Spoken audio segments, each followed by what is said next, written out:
شاہ صاحب کبھی کبھی گھر میں رہتے ہوئے بھی بیگمات ایسا ماحول پیدا کر دیتی ہے کہ حالت جنگ ہوتی ہے، وہی اس کو بھی اس پہ قیاس کیا سکتا ہے کہ جنگ کی صورتحال میں ہم قصر کر رہے ہیں؟ نہیں، اس میں تو نماز ویسے ہی معاف ہو جائے۔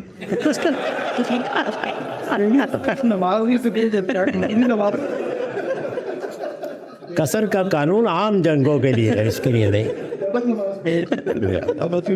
ایک صاحب نے ایک مرتبہ بتایا کہ بیگم صاحبہ جو ہے غصے میں تھیں بہت، اور انہوں نے پہلے کچھ ایک بات کی پھر دوسری کی، بہت چیخنے چلانے لگ گئی۔ میں نے خیال کیا کہ میں نماز پڑھنا شروع کرتا ہوں، مسلح بچا کے میں نماز پڑھی، دھکا دے کے گرا دیا مجھے۔ کہا یہ کوئی وقت ہے نماز پڑھنے؟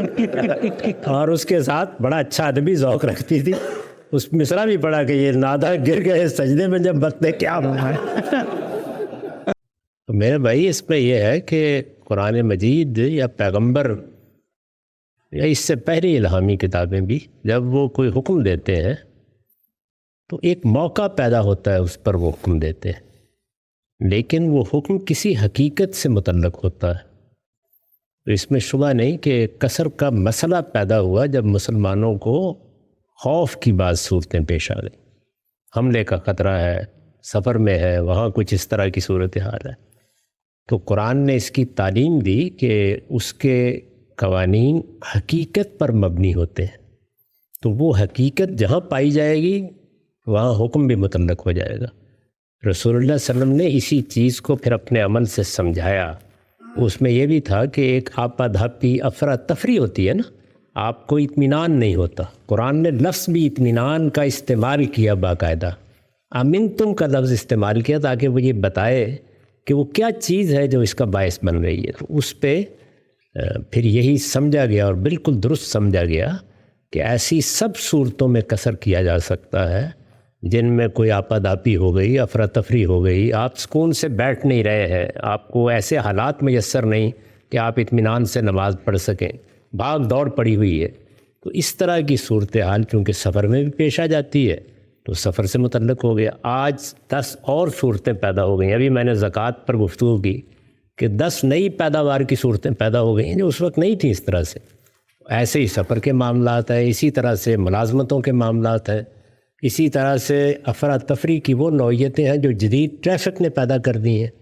ان تمام صورتوں میں جہاں آپ کو کوئی مشکل پیش آ جائے، آپ نماز میں تخفیف کر سکتے ہیں۔ قصر کا مطلب یہ ہے، یعنی نماز جیسے کہ ہمیں ہدایت کی گئی ہے پڑھنے کی، اس میں آپ مختلف قسم کی کمیاں کر سکتے ہیں۔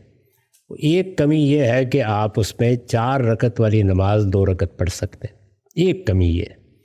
دوسری کمی یہ ہو سکتی ہے کہ آپ اس میں جو اذکار ہیں، لازمی اذکار کر کے جلد جلد نماز پڑھ لیں۔ لازمی اذکار تو 2 ہی ہیں نا، ایک سورہ فاتحہ اور ایک قرآن میں لانا ہے، اس کے علاوہ کچھ بھی نہ کریں، تب بھی آپ کی نماز بالکل ٹھیک ہو جائے گی۔ اسی طرح کا معاملہ خود رسول اللہ نے کر کے دکھایا صلی اللہ علیہ وسلم۔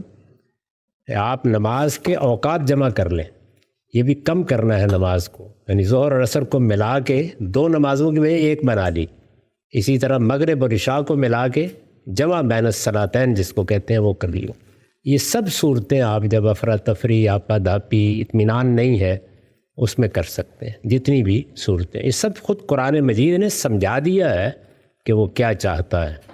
یہ تو اصولی جو آپ نے سوال کیا کہ میں نے سنا ہے کہ وہ جنگ کے بارے میں ہے، اس کا جواب ہے کہ جو حکم بھی دیا جاتا ہے وہ اس واقعے سے متعلق نہیں ہوتا جس میں دیا جاتا ہے، اس کی حقیقت کے بارے میں ہمیشہ دیکھا جاتا ہے۔ اسی کو ہمارے فقہا اس طرح بیان کرتے ہیں کہ الاحکام بالعلل، جب اللہ کا کوئی حکم آپ کے سامنے آئے یا اللہ کے پیغمبر کا، تو اس کی اصل دیکھنی چاہیے وہ کس معنی، کس مفہوم، کسی حقیقت پر مبنی ہے۔ وہ حقیقت جہاں پائی جائے گی حکم وہاں پہنچ جائے گا۔ یہ تو اصولی میں نے عرض کیا کہ بات ہے۔ اب رہ گئے اطلاقی معاملات، تو اس میں جب آپ محسوس کریں موجودہ زمانے کے سفر تبدیل ہو گئے ہیں، حالات بالکل بدل گئے ہیں، جب آپ محسوس کریں کہ اس طرح کی صورتحال ہے، یہاں جانا ہے، وہاں جانا ہے، اس سے ملنا ہے، اس سے ملنا ہے، کوئی اور پیدر پہ میٹنگز ہیں، ڈاکٹر حضرات ہیں، انہوں نے جا کے آپریشن کرنا ہے، ایک مریض کو دیکھ کے دوسرے کی طرف بھاگ رہے ہیں، اگر آپ فرض کرتے جائیں جتنی صورتیں ہیں، تو جب اس طرح کی صورت ہو تو قصر کریں۔ اگر ایسی صورت نہیں ہے کسی موقع کے اوپر تو آرام سے نماز پڑھیں، شاہ صاحب کبھی کبھی پوری نماز پڑھیں۔ تو اس میں قرآن نے جو لفظ استعمال کیا وہ یہ ہے کہ جب تمہیں اطمینان ہو جائے تو پھر پوری نماز پڑھو. تو اطمینان جب ہو جائے پوری نماز پڑھو. ویسے بھی کبھی کبھی گھر میں رہتے ہوئے بھی بیگمات ایسا ماحول پیدا کر دیتی ہے کہ حالت جنگ ہوتی ہے وہی، اس کو بھی اس پہ قیاس کیا سکتا ہے کہ جنگ کی صورتحال میں ہم قصر کر رہے ہیں؟ نہیں، اس میں تو نماز ویسے ہی معاف ہو جائے.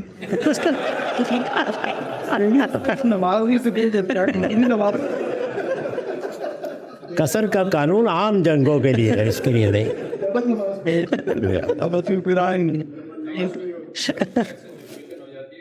ایک قصر پچھلی قرآنی ہوتی ہے وہ بھی پڑھتا رہتا ہے.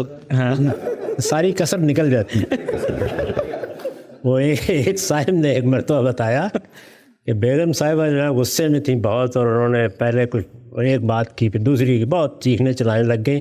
میں نے خیال کیا کہ میں نماز پڑھنا شروع کرتا ہوں. مسلح بچا کے میں نماز پڑھی اور دھکا دے کے گرا دیا مجھے. کہا یہ کوئی وقت ہے نماز پڑھنے؟ اور اس کے ساتھ بڑا اچھا ادبی ذوق رکھتی تھی. اس مصرع بھی پڑھا کہ یہ نادہ گر گئے سجدے میں جب وقت کیا ہوا ہے.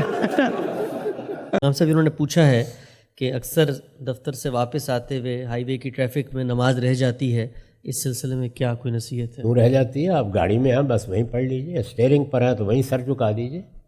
5 وقت کی نماز کے لیے اللہ تعالیٰ نے جو الفاظ قرآن مجید میں اختیار کیے ہیں انہی کی پیروی کرنی چاہیے کہ جس حالت میں بھی تم ہو، فرجالن اور رکبانا، پیدل چلتے ہوئے ہو تو پیدل چلتے ہوئے نماز پڑھ لو، اور سواری پر بیٹھے ہوئے تو سواری پر بیٹھے ہوئے نماز پڑھ لو.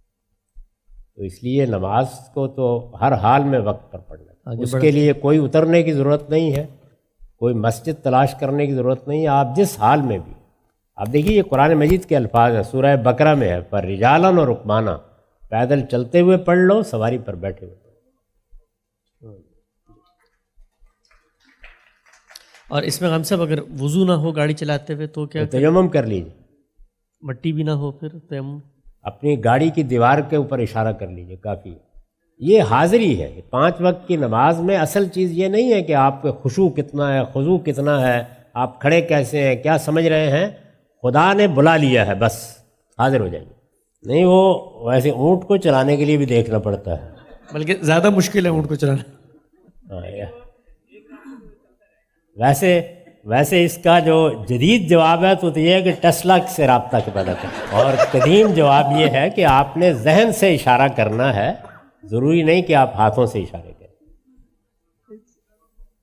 یعنی اپنے ذہن میں یہ تصویر لائیے کہ آپ رکوع کر رہے ہیں، ذہن میں یہ تصویر لائیے کہ آپ سجدہ کر رہے ہیں.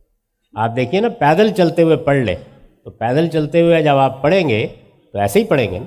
قرآن مجید جب کہتا ہے فرجالن، پیدل چلتے ہوئے پڑھ لیں، تو پیدل چلتے ہوئے اگر آپ دائیں بائیں نہیں دیکھیں گے ٹھوکر کھا کے گر جائیں گے. تو اس لیے پڑھ لیجئے بس جیسے. بسم اللہ الرحمن الرحیم.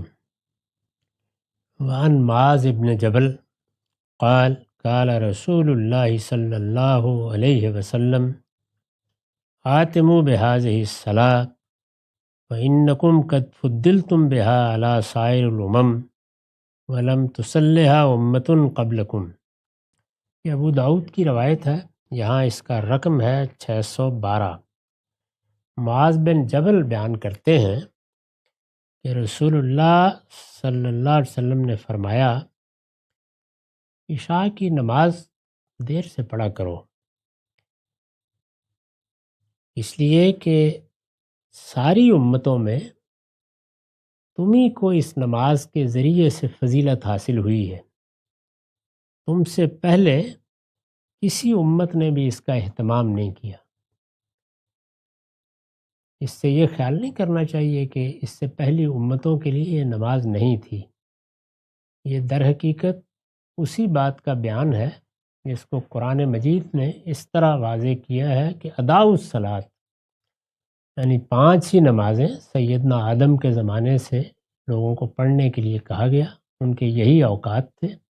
یہ بات ہم پیچھے دیکھ چکے ہیں کہ جب جبریل امین نے رسول اللہ کو آ کر تلقین کی اور نماز کے اوقات کے بارے میں بتایا کہ ابتدا کیا ہے، انتہا کیا ہے، تو ساتھ ہی یہ کہا کہ یہ اس سے پہلے کے تمام انبیاء کے اوقات ہیں.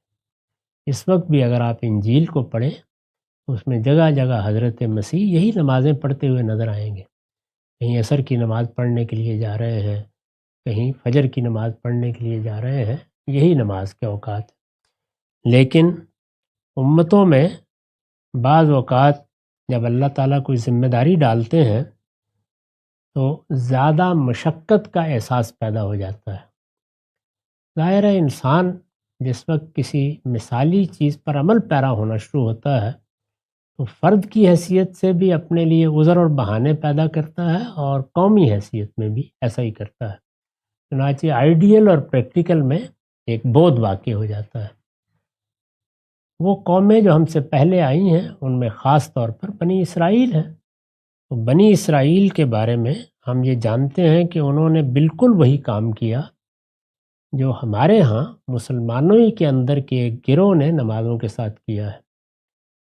ان کے ہاں چونکہ یہ چیز ضروری تھی، چھوٹی بستیاں تھیں کہ نماز مابدی پہ جا کے پڑھی جائے گی، اس میں اٹھنا ہوتا ہے، جا کے آپ کاروبار بند کر کے حاضر ہوتے ہیں، تو دو نمازوں کو ملانے کا تصور پیدا ہوا۔